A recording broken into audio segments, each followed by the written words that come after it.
সুপ্রিয় দর্শক, আসসালামু আলাইকুম।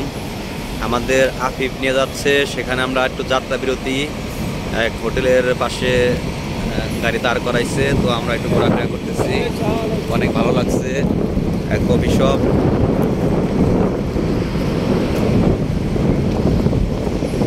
সৌদি আরব রিয়াদ শহর।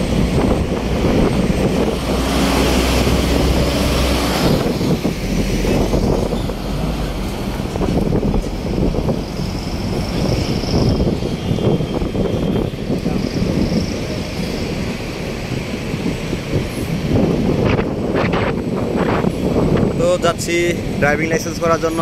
সকলে দোয়া করবেন। অলরেডি 5 ঘন্টা আমাদের জার্নি হয়ে গেছে, আরও 1 ঘন্টা 30 মিনিট লাগবে। তো আপনারা সকলেই দোয়া করবেন। তো আমার ভিডিওটি ভালো লাগলে অবশ্যই সাবস্ক্রাইব করবেন, লাইক করবেন, কমেন্ট করবেন। তো আজকে এই পর্যন্তই। আল্লাহ হাফেজ।